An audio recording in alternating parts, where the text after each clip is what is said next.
দল যাকে মনোনয়ন দেবে তার পক্ষেই কাজ করতে মনোনয়ন প্রত্যাশীদের প্রতি তারেক রহমানের নির্দেশ। দলীয় সিদ্ধান্ত মেনেই কাজ করার প্রতিশ্রুতি নেতাদের। আরপিও ইস্যুতে বিএনপির আপত্তি নিয়ে সিদ্ধান্ত নেবে ইসি, স্ববিবেচনায় প্রতীক দেবে এনসিপিকে। শাপলা নিয়েই নির্বাচনে যাওয়ার আশা সার্জিসের। নির্বাচিত সরকার না আসা পর্যন্ত নিয়মিত দায়িত্বে থাকবে এই সরকারই। জুলাই সনদ বাস্তবায়নে প্রধান উপদেষ্টার কাছে কমিশনের সুপারিশ জমা কাল।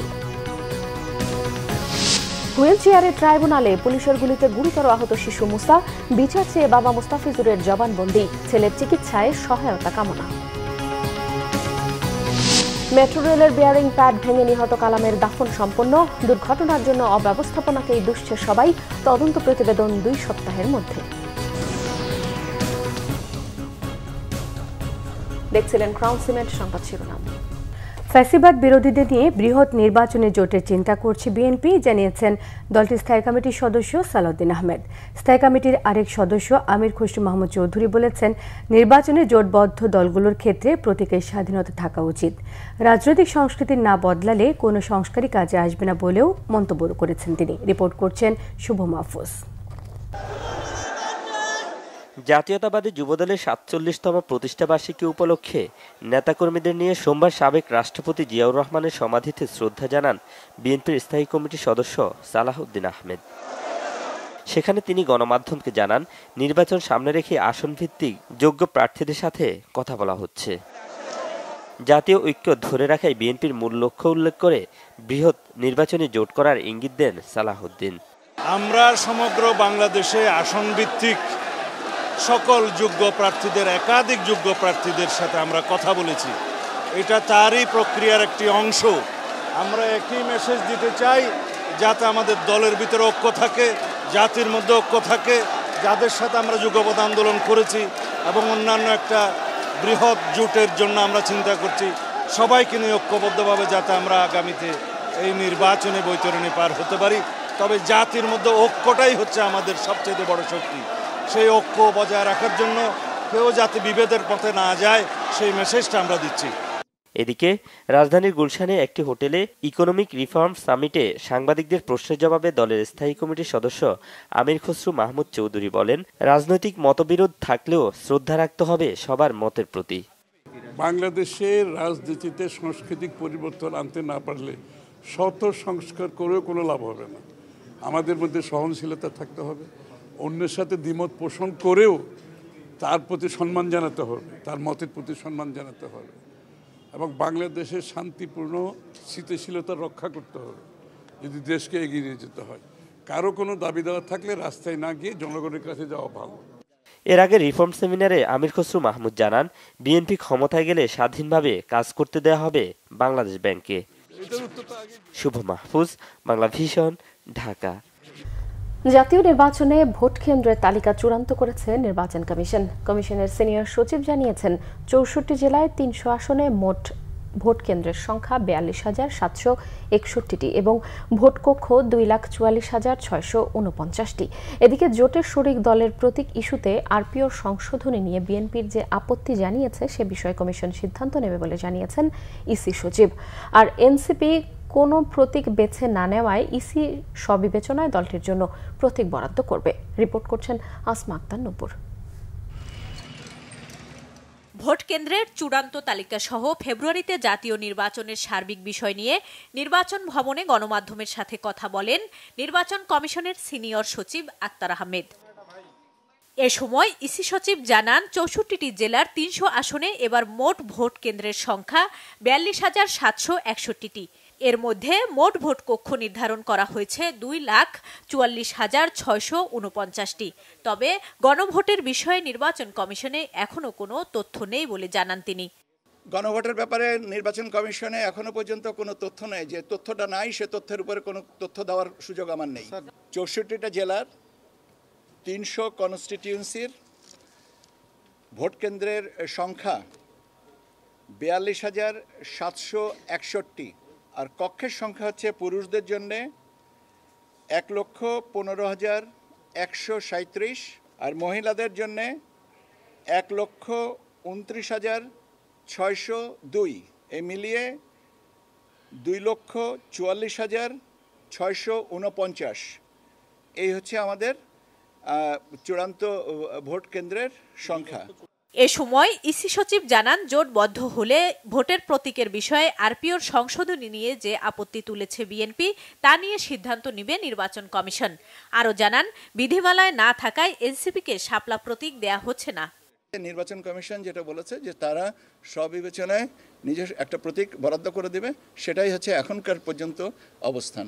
বিএনপির রাজনৈতিক দলের থেকে এসে রাজনৈতিক প্রতীকের জোটবদ্ধ এটা কমিশন সিদ্ধান্ত নেবেন এ ব্যাপারে কি করবেন না করবেন। রাজনৈতিক দলগুলোকে প্রাথমিকভাবে চিহ্নিত করে মনে করি যে এরা নিবন্ধন পাওয়ার যোগ্য, তাদের বিজ্ঞপ্তি দিতে হবে। সেই বিজ্ঞপ্তির সময় তাদেরকে প্রতীক চিহ্নিত করেই বিজ্ঞপ্তি দেওয়া হবে। নতুন রাজনৈতিক দল ও দেশীয় পর্যবেক্ষক সংস্থার নিবন্ধন চলতি সপ্তাহেই শেষ হবে বলেও জানান নির্বাচন কমিশনের সিনিয়র সচিব। আসমা আক্তার নূপুর, বাংলা ভিশন, ঢাকা। এনসিপির উত্তরাঞ্চলে মুখ্য সংগঠক সার্জিস আলম বলেছেন, আইনগত বাধা না থাকা সত্ত্বেও এনসিপিকে তাদের প্রতীক শাপলা দিতে নানা টালবাহানা চলছে। শাপলা মার্কা নিয়ে এনসিপি আগামী নির্বাচনে যাবে বলে আশা করছেন তিনি। নিজেদের অধিকার আদায়ে আবার রাজপথে নামার হুঁশিয়ারিও দিয়েছেন সার্জিস আলম। আক্ষেপ করে জানান, জুলাই সনদ এখনো অসম্পূর্ণ। অন্তর্বর্তী সরকারকে এই দায়বদ্ধতা পূরণ করেই নির্বাচনের কথা চিন্তা করতে হবে। টাঙ্গাইলে এনসিপি সমন্বয় সভায় তিনি এসব কথা বলেন। তিনি জানান, জুলাই সনদে বাংলাদেশের গুরুত্বপূর্ণ 3টি রাজনৈতিক দলের মধ্যে একটি দলের সই নেই। কোনো প্রতিষ্ঠানের স্বেচ্ছাচারিতা এনসিপি মেনে নেবে না বলেও সতর্ক করে দিয়েছেন সার্জিস আলম। এই জুলাই সনদ এখন পর্যন্ত একটি অসম্পূর্ণ জুলাই সনদ। এই জুলাই সনদ দিয়ে দায় সারা ভাব নিয়ে অন্তর্বর্তীকালীন সরকার নির্বাচনের দিকে অগ্রসর হতে পারে না। তাদেরকে এই দায়বদ্ধতা পূরণ করেই নির্বাচনের কথা চিন্তা করতে হবে। অন্তর্বর্তীকালীন সরকার জুলাই সনদ বাস্তবায়নের নিশ্চয়তা নিশ্চিত না করে, আইনি ভিত্তি নিশ্চিত না করে অন্তর্বর্তীকালীন সরকার, এনসিপি তো পরে, অন্তর্বর্তীকালীন সরকারই নির্বাচন কেন্দ্রিক চিন্তা করতে পারে না। স্বরাষ্ট্র উপদেষ্টা মোহাম্মদ জাহাঙ্গীর আলম চৌধুরী বলেছেন, জাতীয় নির্বাচন অবাধ, সুষ্ঠু ও নিরপেক্ষ করতে পুলিশের ভূমিকা সবচেয়ে বেশি গুরুত্বপূর্ণ। সকালে রাজধানীতে পুলিশ হেডকোয়ার্টারে আয়োজিত বিশেষ অপরাধ পর্যালোচনা সভায় প্রধান অতিথির বক্তব্যে এসব কথা বলেন তিনি। স্বরাষ্ট্র উপদেষ্টা বলেন, এদেশের জনগণ, রাজনৈতিক দলসহ সর্বমহলের প্রত্যাশা পূরণে সবচেয়ে বড় দায়িত্ব পুলিশের কাঁধে। সবার প্রত্যাশা, পুলিশ সামনের জাতীয় নির্বাচনে এমন এক মানদণ্ড স্থাপন করবে যা শুধু দেশেই নয়, আন্তর্জাতিক অঙ্গনেও প্রশংসিত হবে। উপদেষ্টা বলেন, আইনের প্রয়োগ শুধু শক্তি দিয়ে নয়, ন্যায়, নিষ্ঠা ও মানবিকতা দিয়েও প্রতিষ্ঠিত হয়। নির্বাচনী মাঠে কেবল আইন শৃঙ্খলা রক্ষাকারী নন, জনগণের নিরাপত্তা, আস্থা ও গণতান্ত্রিক অধিকার রক্ষার প্রতীক হতে হবে পুলিশকে। আইজিপি বাহরুল আলমের সভাপতিত্বে সভায় ভার্চুয়ালি অংশ নেন পুলিশের বিভিন্ন রেঞ্জের ডিআইজি, পুলিশ কমিশনার ও জেলা পুলিশ সুপাররা। নির্বাচিত সরকারের কাছে দায়িত্ব হস্তান্তর না করা পর্যন্ত নিয়মিত দায়িত্ব পালন করবে উপদেষ্টা পরিষদ। একই সঙ্গে উপদেষ্টা পরিষদের বৈঠকও নিয়মিতই হবে। অন্তর্বর্তীকালীন সরকারের এক বিবৃতিতে এসব কথা জানানো হয়েছে। রবিবার ঢাকা রিপোর্টার্স ইউনিটির মিট দ্য রিপোর্টার্স অনুষ্ঠানে দেয়া তথ্য এবং সম্প্রচার মন্ত্রণালয়ের উপদেষ্টা মাহফুজ আলম উপদেষ্টা পরিষদের কার্যক্রম নিয়ে মন্তব্যের পর বিষয়টি পরিষ্কার করল সরকার।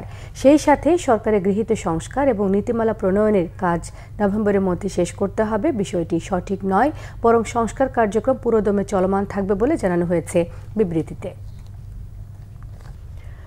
আগামীকাল দুপুর 12টায় প্রধান উপদেষ্টার কাছে জুলাই সনদ বাস্তবায়নের সুপারিশ জমা দেবে জাতীয় ঐক্যমত্য কমিশন। উপদেষ্টা পরিষদের উপস্থিতিতে আনুষ্ঠানিকভাবে এই সুপারিশ হস্তান্তর করা হবে। বিকেলে রাষ্ট্রীয় অতিথি ভবন যমুনায় কমিশনের সভাপতি ও প্রধান উপদেষ্টা ডক্টর মোহাম্মদ ইউনূসের উপস্থিতিতে সমাপনী বৈঠক হয়। এতে জাতীয় ঐক্যমত্য কমিশন গঠনের পর থেকে চূড়ান্ত সুপারিশ প্রদান পর্যন্ত সমস্ত ডকুমেন্ট, আলোচনার ভিডিও, অডিও, ছবি সংরক্ষণের ওপর গুরুত্ব দেন প্রধান উপদেষ্টা।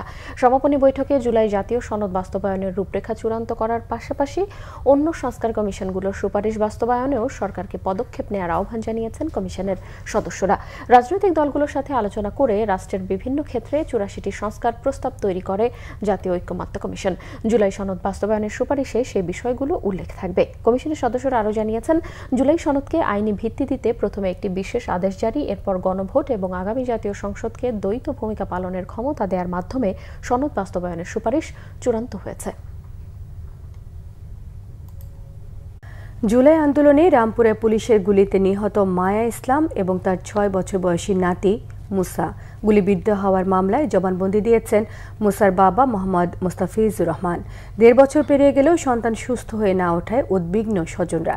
ছেলের যথাযথ চিকিৎসার ব্যবস্থা করতে সরকারের প্রতি আবেদন তাদের। আর জড়িতদের দৃষ্টান্তমূলক শাস্তি চান ভুক্তভোগী এই পিতা। রিপোর্ট করছেন মুহিবুল্লাহ মুহিব। আন্তর্জাতিক অপরাধ ট্রাইব্যুনালে দ্বিতীয় সাক্ষী হিসেবে জবানবন্দি দিতে গুলিবিদ্ধ শিশু সন্তান বাসিত খান মুসাকে নিয়ে সোমবার হাজির হন তার বাবা মোহাম্মদ মোস্তাফিজুর রহমান। সম্মিলিত সামরিক হাসপাতালে চিকিৎসাধীন মুসাকে হুইল চেয়ারে করে নেওয়া হয় ট্রাইব্যুনালে। তবে শিশুটি এখনো কথা বলতে পারছে না। সাক্ষ্য শেষ করে এভাবেই কান্নায় ভেঙে পড়েন পুলিশের গুলিতে মা হারানো ও মাথায় গুলিবিদ্ধ শিশু সন্তানের পিতা মোস্তাফিজ। আমার ছেলে ইংলিশ ভার্সনে পড়তো, পড়াশোনা করতো, ক্লাসে ফার্স্ট ছিল। এই ছেলের খুব স্বপ্ন ছিল প্লেন চালাবে, কিন্তু স্বপ্ন বড় হয় আর সত্যি হবে। বাসায় এখন শুধু প্লেন বলে, কিন্তু আর উড়াতে পারবে না। ওর স্বপ্নই ছিল ও পাইলট হবে। এই কারণে ওকে ইংলিশ ভার্সনে পড়াচ্ছিলাম। সব জীবনটা আমার পুরো তছনছ করে দিল। এখন আমার সরকারের কাছে একটাই দাবি যে আমার মা তো মারা গেছে, ছেলেটার যাতে উন্নত চিকিৎসা হয়, ওর কোনো চিকিৎসাতে যাতে কোনো প্রকার অবহেলিত না হয়, এতটুকু আমার সরকারের কাছে দাবি। 19 জুলাই বাড্ডায় বাবার কাছে আইসক্রিম খাওয়ার বায়না ধরেছিল মুসা। দাদিকে নিয়ে বের হতেই বাড়ির গেটে গুলিবিদ্ধ হন দাদি মায়া ইসলামের সাথে। ঘটনাস্থলেই দাদি প্রাণ হারালেও ভাগ্যক্রমে বেঁচে যায় মুসা। বাকশক্তি হারিয়ে এখনো চিকিৎসাধীন ছোট্ট এই শিশুটি। রামপুরা এলাকায় জুলাই গণঅভ্যুত্থান চলাকালে সংগঠিত মানবতা বিরোধী অপরাধের মামলায় PW2 হিসাবে সাক্ষ্য প্রদান করেছেন তিনি তার সন্তান বাসিত খান মুসা এবং তার মা মায়া ইসলাম। এই দুইজনের শরীরে গুলিবিদ্ধ হওয়ার ঘটনা বর্ণনা করেছেন। তার মা মায়া ইসলাম শহীদ হয়েছেন এবং তার সন্তান 6 বছর বয়সী বাসিত খান মুসা, তার মাথায় গুলি লেগে গুলিটা একদিক দিয়ে লেগে অন্য দিক থেকে বের হয়ে যায়। তাকে ঢাকা শহরের বিভিন্ন হাসপাতালে ভর্তি করা হয়েছিল, চিকিৎসা প্রদান করা হয়েছে। পরবর্তীতে সিঙ্গাপুরে নিয়ে দীর্ঘ কয়েক মাস চিকিৎসা শেষে বাংলাদেশের CMH-এ রাখা হয়েছে। এখনও তিনি চিকিৎসাধীন আছেন। এছাড়া জুলাই গণঅভ্যুত্থানে রাজধানীর রামপুরায় ছাদের কার্নিশে ঝুলে থাকা আমির হোসেনকে গুলি করা সহ 2 জনকে হত্যার ঘটনায় মানবতা বিরোধী অপরাধের মামলায় ডিএমপির সাবেক কমিশনার হাবিবুর রহমান সহ 5 জনের বিরুদ্ধে দ্বিতীয় দিনের সাক্ষ্য নেওয়া হয়। একই দিনে বেলা 11:15টার দিকে আন্তর্জাতিক অপরাধ ট্রাইব্যুনাল 1-এ সাক্ষ্য গ্রহণ শুরু হয়। সাক্ষীর জবানবন্দি রেকর্ড করে ট্রাইব্যুনালের সদস্য অবসরপ্রাপ্ত জেলা ও দায়রা জজ মোহাম্মদ মহিতুল হক এনাম চৌধুরীর একক বেঞ্চ। মুহিবুল্লাহ মুহিব, বাংলা ভিশন, ঢাকা। রাজধানীর ফার্মগেটে মেট্রো রেলের বিয়ারিং প্যাড খুলে পড়ে নিহত আবুল কালাম আজাদের দাফন সম্পন্ন হয়েছে তার গ্রামের বাড়ি শরীয়তপুরে। রবিবার রাত 10টায় নারায়ণগঞ্জের সিদ্ধিরগঞ্জের নতুন আইলপাড়া এলাকায় বায়তুল ফালা জামে মসজিদে প্রথম জানাজায় নিহত কালামের পরিবারের সদস্য ও স্বজনসহ এলাকার শত শত মানুষ অংশ নেয়।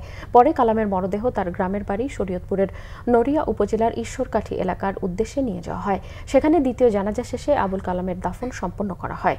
নিহত আবুল কালাম ঢাকায় একটি ট্রাভেল এজেন্সিতে বিমানের টিকিট বিক্রির কাজে কর্মরত ছিলেন। স্ত্রী ও 2 শিশু ছেলে সন্তানকে নিয়ে নারায়ণগঞ্জের সিদ্ধিরগঞ্জের আইলপাড়া এলাকায় ভাড়া বাসায় বসবাস করতেন তিনি। রবিবার দুপুর 12:15টার দিকে রাজধানীর ফার্মগেট এলাকায় মেট্রো রেল স্টেশন সংলগ্ন বাংলাদেশ কৃষিবিদ ইনস্টিটিউটের সামনে দুর্ঘটনায় নিহত হন কালাম। মেট্রো রেল লাইনের বিয়ারিং প্যাড পড়ে যাওয়ার 23.5 ঘন্টা পর আজ সকাল 11টা থেকে পুরোদমে ট্রেন চলাচল শুরু হয়েছে। তবে চলছে ধীর গতিতে। দুর্ঘটনার পর এখনও আতঙ্ক রয়েছে জনমনে। অব্যবস্থাপনার কারণে দুর্ঘটনা ঘটেছে বলে মনে করছেন সাধারণ মানুষ। কী কারণে এমন দুর্ঘটনা ঘটল তা তদন্ত করে আগামী 2 সপ্তাহের মধ্যে প্রতিবেদন জমা দেবে তদন্ত কমিটি। রিপোর্ট করছেন মুবাশির আহমেদ। বেয়ারিং প্যাড পরে একজন নিহত হওয়ার ঘটনায় বন্ধ হয়ে যাওয়ার প্রায় 23 ঘন্টা পর সম্পূর্ণ রুটে মেট্রো রেল চলাচল আবার শুরু হয়েছে। রক্ষণাবেক্ষণের কাজ এখনও চলছে ফার্মগেট মেট্রো স্টেশনে।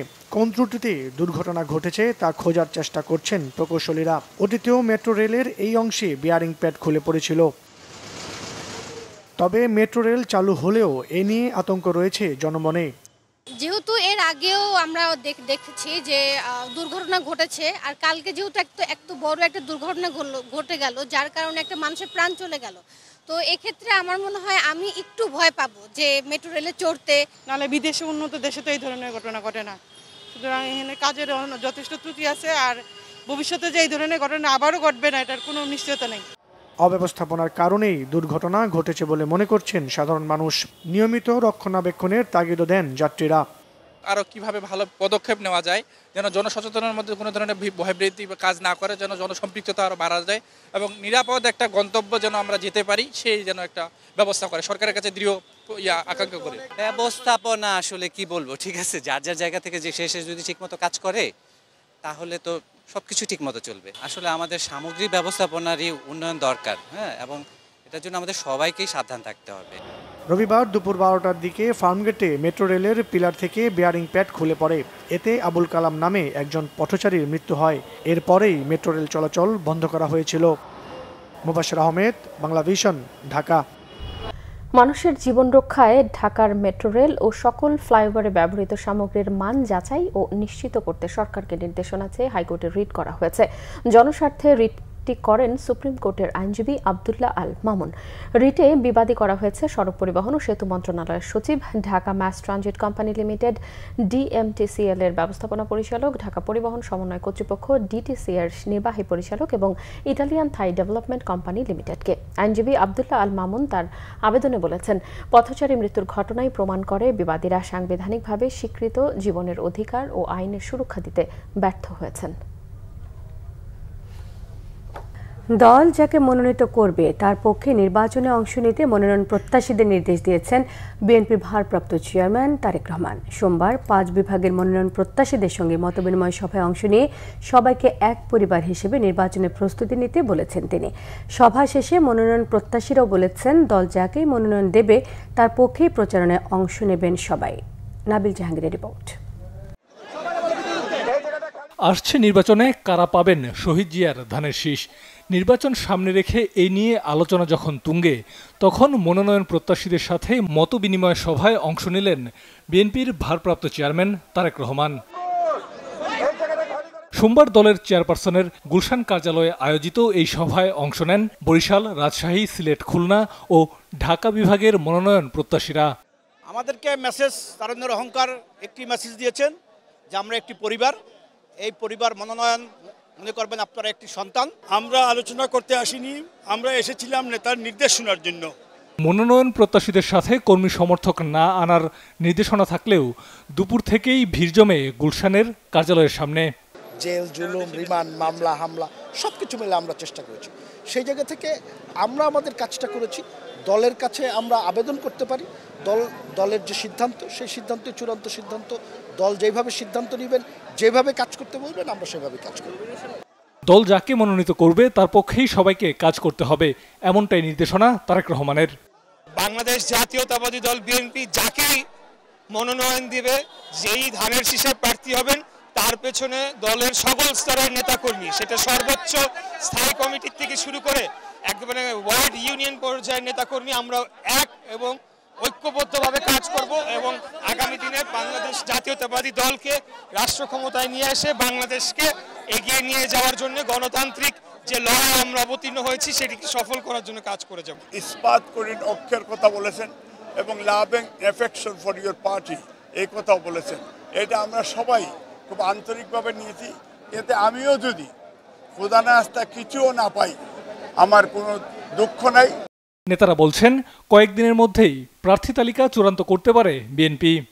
সমস্ত চেয়ারম্যান খোঁজ খবর নিচ্ছেন, তৃণমূল পর্যায়ে খোঁজ, তার জনসম্পর্কটা, সে কতটা জনপ্রিয়, তার ব্যবহার এবং সবকিছু। কারণ আমাদের রাজনৈতিক কালচারটা পরিবর্তন করতে, একজন প্রার্থীকে টেলিফোনে বা অন্যভাবে মেসেজে দলের পক্ষ থেকে জানিয়ে দেওয়া হবে, সেটা এই মাসের মধ্যে।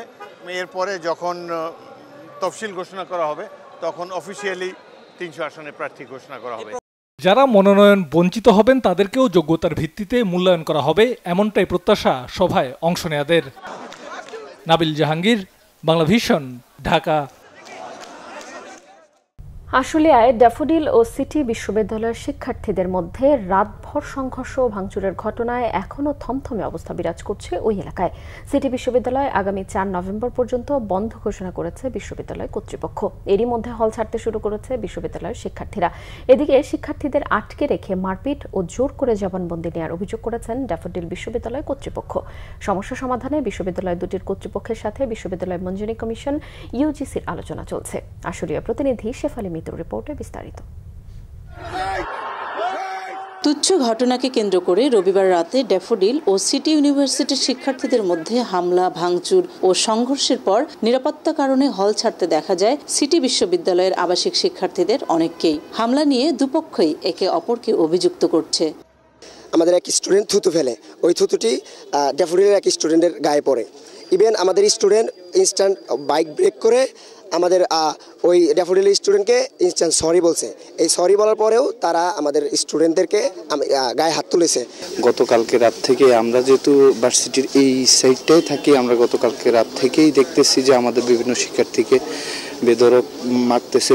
একটা ছোট্ট ঘটনাকে কেন্দ্র করে তারা প্রথমে আমাদের যে ড্যাফোডিলের যে ছেলেপেলে থাকে হোটেল প্যারাডাইস, ওখানে তারা ইচ্ছাকৃতভাবে ইট পাটকেল নিক্ষেপ করে। সিটি ইউনিভার্সিটি কর্তৃপক্ষ সহিংসতার জন্য দায়ী করছে ড্যাফোডিল ইউনিভার্সিটিকে। আমাদের কাছে মনে হচ্ছে যে লেলি দিছে। এটার মূল কারণ হচ্ছে যে যদি 100-200 স্টুডেন্ট হামলা করতো সেক্ষেত্রে বলা যেত যে তারা হয়তো ম্যাচে আছে বা ভিন্ন ভিন্ন জায়গা থেকে আসছে, কিন্তু ওদের গেট খুলে দেওয়া হয়েছে, হাজারে হাজারে ছেলে স্টুডেন্টরা আসছে, এসে এভাবে এত বাজেভাবে তাণ্ডব করে গেছে। এটা যদি আপনারা না দেখেন সচক্ষে তাহলে বুঝবেন না। এদিকে হামলার সময় আটক 11 শিক্ষার্থীকে এরই মধ্যে ড্যাফোডিল কর্তৃপক্ষের কাছে হস্তান্তর করেছে ইউজিসি। বিশ্ববিদ্যালয়টির অভিযোগ, আটক শিক্ষার্থীদের মারধর করে জোরপূর্বক জবানবন্দি আদায় করেছে সিটি বিশ্ববিদ্যালয়। এটা নিয়ে যখন ব্যক্তি পর্যায় থেকে সামষ্টিক পর্যায়ে গেছে, একদল শিক্ষার্থী ড্যাফোডিল বিশ্ববিদ্যালয়ের শিক্ষার্থীদের যে আমাদের যে হোস্টেল সেইটাকে তারা আক্রমণ করেছে। তারপরে তাদের মধ্যে এই রাতের বেলা কি অনেক কিছু হতে পারে, যেগুলো সব কিছু হয়তো আমরা এখনো জানিও না। তো ওই সময় কিন্তু আমাদের প্রক্টর মহোদয় ও সিটির প্রক্টরের সাথে কথা বলেছেন এবং আমরা খুবই চেয়েছি যে আপনারা আসেন, রাতেই আসেন, সমাধান করি। তো যেহেতু ওনারা দূরে থাকেন বা নানা কারণেই হয়তো ওনাদের আসা সম্ভব হয়নি, যে কারণে এটা কিন্তু একটা চূড়ান্ত জায়গায় চলে গেছে। এমন পরিস্থিতিতে দ্রুত শিক্ষা প্রতিষ্ঠান দুটির বিরোধ নিষ্পত্তির দাবি সাধারণ শিক্ষার্থীদের। শেফালি মিতু, বাংলাভিশন, আশুলিয়া, ঢাকা। অর্থ উপদেষ্টা ডক্টর সালাউদ্দিন আহমেদ জানিয়েছেন, বাংলাদেশের কৃষি, আইটি, খাদ্য, বিমান ও নৌযোগাযোগ খাতে বাণিজ্যিক সম্পর্ক বাড়াতে আগ্রহ প্রকাশ করেছে পাকিস্তান। আর পাকিস্তানের জ্বালানি মন্ত্রী আলী পারভেজ মালিক বাংলাদেশ থেকে পাট ও হালাল পণ্য নিতে দেশটির আগ্রহের কথা জানিয়েছেন। সোমবার সকালে 20 বছর পর বাংলাদেশ ও পাকিস্তানের মধ্যে যৌথ অর্থনৈতিক কমিশনের বৈঠক হয় রাজধানীর আগারগাঁওয়ের পরিকল্পনা কমিশনের এনএসি সম্মেলন কক্ষে। বাংলাদেশের 15 সদস্যের প্রতিনিধি দলের নেতৃত্ব দেন অর্থ উপদেষ্টা ডক্টর সালাউদ্দিন আহমেদ। পাকিস্তানের 14 সদস্যের দলের নেতৃত্ব দেন দেশটির জ্বালানি মন্ত্রী আলী পারভেজ মালিক। তারা জানান, এই অঞ্চলে পরস্পরকে সহযোগিতার একটি বড় প্ল্যাটফর্ম সার্ক, তাই সার্ককে সচল করার বিষয়ে আলোচনা হয়েছে এই বৈঠকে। সর্বশেষ 2005 সালের 12 সেপ্টেম্বর পাকিস্তানের সঙ্গে জেএসি বৈঠকে অংশ নিয়েছিল বাংলাদেশ। বিমান যোগাযোগ, শিপিং, সে সব হয়েছে, আপনারা দেখতে পারবেন। প্রত্যেকটা আইটেম নিয়ে আলোচনা করেছি এবং মোটামুটি যেগুলো আমরা এগ্রি করেছি সবগুলো কিন্তু দুটো দেশের জন্য, দুটি দেশের মানুষের জন্য উপকার হবে। বিএনপির যুগ্ম মহাসচিব সৈয়দ ইমরান সালে প্রিন্স বলেছেন, তারেক রহমানের 31 দফা জাতির ম্যাগনা কার্টা। এতে নিহিত আছে নতুনভাবে জাতি গঠনের দিশা। আজ ময়মনসিংহের হালুয়াঘাটে পৌর শহরের ডিএস মাদ্রাসা প্রাঙ্গণে বিএনপির কর্মী সম্মেলনে প্রধান অতিথির বক্তব্যে এই কথা বলেন তিনি। পৌর বিএনপির আহ্বায়ক হানিফ মোহাম্মদ শাকিরুল্লাহর সভাপতিত্বে সম্মেলনে উপস্থিত ছিলেন ময়মনসিংহ উত্তর জেলা বিএনপির আহ্বায়ক অধ্যাপক এনায়েতুল্লাহ, যুগ্ম আহ্বায়ক মোতাহের হোসেন তালুকদার সহ স্থানীয় নেতাকর্মীরা। ভৈরব জেলা বাস্তবায়নের দাবিতে ঢাকা, চট্টগ্রাম, ঢাকা, সিলেট এবং ভৈরব, কিশোরগঞ্জ, ময়মনসিংহ রেলপথে অবস্থানে অবরোধ কর্মসূচি এবং বিক্ষোভ হয়েছে। ভৈরব বাজার রেলওয়ে জংশন স্টেশনে সকাল 10টা থেকে দুপুর 12টা পর্যন্ত 2 ঘণ্টা ব্যাপী চলে এই বিক্ষোভ। সকাল 10টার দিকে নোয়াখালী থেকে ঢাকা অভিমুখী আন্তনগর উপকূল এক্সপ্রেস ট্রেনটি ভৈরব রেলওয়ে স্টেশনে আটকে দেয় আন্দোলনকারীরা।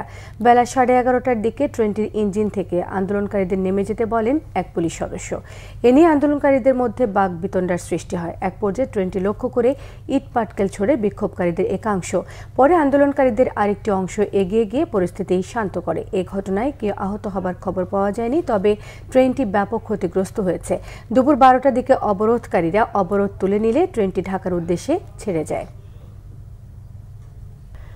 পার্বত্য চট্টগ্রামে বসবাসরত সকল জাতিগোষ্ঠীর মধ্যে শান্তি, সম্প্রীতি ও সাংবিধানিক অধিকার প্রতিষ্ঠার অঙ্গীকার নিয়ে আত্মপ্রকাশ করেছে নতুন সামাজিক সংগঠন CHTর সম্প্রীতি জোট। জাতীয় প্রেস ক্লাবে সংবাদ সম্মেলনের মধ্য দিয়ে এই সংগঠনের আনুষ্ঠানিক আত্মপ্রকাশ হয়েছে। সংবাদ সম্মেলনে সভাপতিত্ব করেন ইঞ্জিনিয়ার হুয়াই চিং মং শাক। বিশেষ অতিথি ছিলেন CHT রিসার্চ ফাউন্ডেশনের প্রতিষ্ঠাতা মেহেদি হাসান এবং নাগরিক পরিষদের আহ্বায়ক মোহাম্মদ শামসুদ্দিন।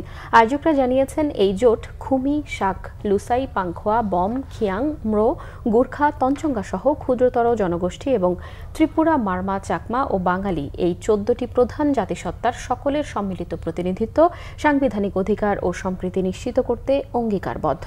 সংবাদ সম্মেলনে সংগঠনের 19 সদস্যের বিশিষ্ট কেন্দ্রীয় কমিটিও ঘোষণা করা হয়। এতে ইঞ্জিনিয়ার হুয়াই চিং মং শাককে আহ্বায়ক, ইখতিয়ার ইমনকে সদস্য সচিব এবং পাই শেখ মামকে মুখপাত্র হিসেবে ঘোষণা করা হয়। দেশের চিকিৎসক সংকট মোকাবেলায় 48তম বিশেষ BCS পরীক্ষায় উত্তীর্ণ প্রার্থীদের নিয়োগের দাবি জানিয়েছে নিয়োগ প্রত্যাশিত চিকিৎসকরা। দাবি আদায় না হলে প্রধান উপদেষ্টার কার্যালয় অভিমুখে লং মার্চ সহ কঠোর কর্মসূচি দেওয়ার ঘোষণা দেওয়া হয়েছে। জাতীয় প্রেস ক্লাবের সামনে মানববন্ধন এবং অবস্থান কর্মসূচিতে এসব কথা জানানো হয়েছে। বক্তারা বলেন, স্বাস্থ্য সংস্কার কমিশন এবং স্বাস্থ্য মন্ত্রণালয়ের তথ্য মতে সরকারি স্বাস্থ্যসেবা প্রতিষ্ঠানে প্রায় 12,980টি চিকিৎসক পদ শূন্য রয়েছে। এর ফলে সাধারণ মানুষ পর্যাপ্ত সরকারি চিকিৎসা সেবা পাচ্ছে না। 48তম বিশেষ BCS এর মাধ্যমে 3,200 জনকে সহকারী সার্জন পদে সুপারিশ করা হয়। তবে 44, 45, 46 এবং 47তম BCS এর নিয়োগ প্রক্রিয়া অসমাপ্ত থাকায় ওই BCS-গুলোর নিয়োগের বিভিন্ন পর্যায়ে অপেক্ষমান চিকিৎসক 48তম সুপারিশ প্রাপ্ত হয়েছেন। যেহেতু 48তম বিশেষ BCS এর নিয়োগ প্রক্রিয়া চলমান এবং চূড়ান্ত গ্যাজেট হবার আগেই 3,000 শূন্য পদে চিকিৎসক নিয়োগের জন্য চাহিদাপত্র পাঠানো হয়েছে, তাই অবিলম্বে 48তম বিশেষ BCS এর মৌখিক পরীক্ষায় উত্তীর্ণ প্রার্থীদের মেধাক্রমের ভিত্তিতে শূন্য পদে নিয়োগের সুপারিশ করার দাবি জানানো হয়েছে। সৌদি আরবের হজ ও ওমরা সার্ভিস কোম্পানি বিনা ইন্টারন্যাশনাল কোম্পানি এবং সাউদি হজ মাশায়ের কোম্পানি ইয়োসর আল মাশায়েরের যৌথ উদ্যোগে মতবিনিময় সভা হয়েছে। রাজধানীর ইন্টারকন্টিনেন্টালে ঢাকায় হজ লিড এজেন্সি সমূহের উল্লেখযোগ্য ব্যক্তিদের নিয়ে এই হজ সভার আয়োজন করা হয়। এই অনুষ্ঠানে সভাপতিত্ব করেন বিনা ইন্টারন্যাশনালের চেয়ারম্যান ও ইয়োসর আল মাশায়েরের পরিচালক হাফেজ জিয়াউর রহমান সাহেব। সভায় প্রধান অতিথি ছিলেন ইয়োসর আল মাশায়েরের সাউদি কোম্পানির চেয়ারম্যান ও ডক্টর শাহের মাতার। এছাড়াও ইয়োসর আল মাশায়ের কোম্পানির উল্লেখযোগ্য আরও 2 সাউদি ডিরেক্টরও উপস্থিত ছিলেন। এ সময় ট্রাভেলসের মালিকরা এই সভায় অংশ নেন।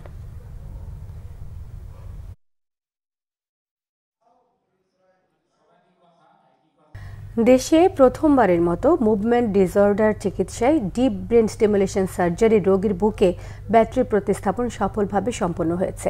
সোমবার সকালে এই অপারেশনটি সম্পন্ন হয় ঢাকা মেডিকেল কলেজ হাসপাতালের নিউরোসার্জারি বিভাগে। সার্জারি পরিচালনা করেন ঢাকা মেডিকেলের নিউরোসার্জারি বিভাগের প্রধান অধ্যাপক ডাক্তার জাহিদ রায়হান।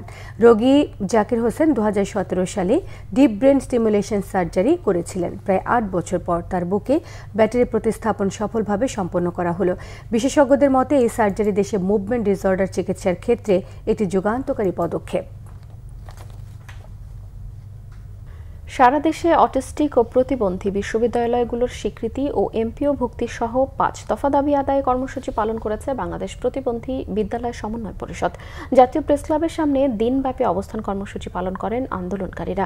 বিশ্ববিদ্যালয়গুলোর শিক্ষক কর্মচারীরা নিজেদের অর্থনৈতিক মুক্তি ও প্রতিবন্ধী ব্যক্তিদের শিক্ষাদান নিশ্চিতে শতভাগ শিক্ষানীতি বাস্তবায়নেরও আহ্বান জানান। এমপিও ভুক্তির দাবি আদায় না হওয়া পর্যন্ত কর্মসূচি চালিয়ে যাওয়ার হুঁশিয়ারিও দেন তারা। এ সময় বক্তব্য রাখেন বাংলাদেশ প্রতিবন্ধী বিশ্ববিদ্যালয় সমন্বয় পরিষদের সভাপতি ইলিয়াস রাজ ও সাধারণ সম্পাদক রিমা খাতুন। বিশ্ব অকুপেশনাল থেরাপি দিবস রাজধানীর উত্তরায় বিশেষ অনুষ্ঠানের আয়োজন করে থেরাপি পয়েন্টে। সোমবার শিক্ষক ও ছাত্রছাত্রীদের সমন্বয় rally, art competition, cultural programme এবং পুরস্কার বিতরণ অনুষ্ঠান অনুষ্ঠিত হয়েছে। প্রতি বছর এই দিনে বিশ্ব অকুপেশনাল থেরাপি দিবসটি পালন করা হয়। থেরাপি পয়েন্টের উপদেষ্টা মোহাম্মদ জামির হোসেনের তত্ত্বাবধানে অনুষ্ঠানে থেরাপি পয়েন্টের chairman Salma Akter Ishika, managing director Chandan Saha সহ অন্যান্য শিক্ষকরা এ সময় উপস্থিত ছিলেন।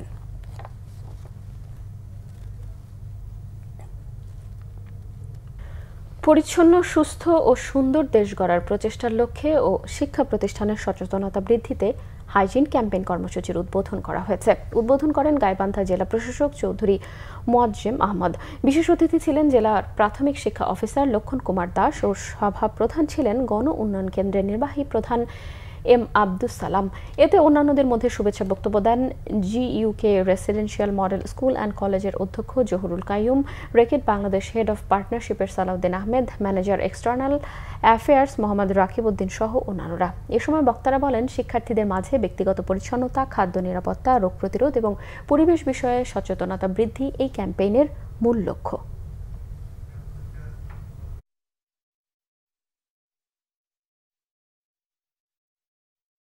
আমরা সংবাদ শেষ করব ক্রাউন সিমেন্ট শিরোনামগুলো আরো একবার জানিয়ে দিয়ে। দল যাকে মনোনয়ন দেবে তার পক্ষে কাজ করতে মনোনয়ন প্রত্যাশীদের প্রতি তারেক রহমানের নির্দেশ। দলীয় সিদ্ধান্ত মেনেই কাজ করার প্রতিশ্রুতি নেতাদের। আরপিও ইস্যুতে বিএনপির আপত্তি নিয়ে সিদ্ধান্ত নেবে এসি, স্ববিবেচনায় প্রতীক দেবে এনসিপিকে। শাপলা নিয়েই নির্বাচনে যাবার প্রত্যাশা সার্জিসের। নির্বাচিত সরকার না আসা পর্যন্ত নিয়মিত দায়িত্বে থাকবে এই সরকারই। জুলাই সনদ বাস্তবায়নে প্রধান উপদেষ্টার কাছে কমিশনের সুপারিশ জমা কাল। হুইল চেয়ারের ট্রাইব্যুনালে পুলিশের গুলিতে গুরুতর আহত শিশু মোসা, বিচার চেয়ে বাবা মোস্তাফিজুরের জবানবন্দি, ছেলের চিকিৎসায় সহায়তা কামনা।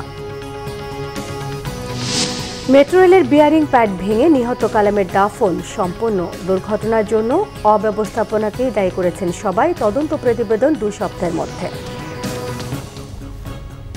এই ছিল এখনকার মতো। পরের সংবাদ রাত 1টায় দেখার আমন্ত্রণ রইল। এছাড়াও বাংলাদেশের সংবাদ ও সংবাদ সংশ্লিষ্ট অনুষ্ঠান দেখতে ভিজিট করুন www.bvnews24.com ও facebook.com/bangladeshnewse এবং সাবস্ক্রাইব করুন youtube.com/bangladeshnewse। এতক্ষণ সঙ্গে থাকায় ধন্যবাদ সবাইকে। শুভরাত্রি।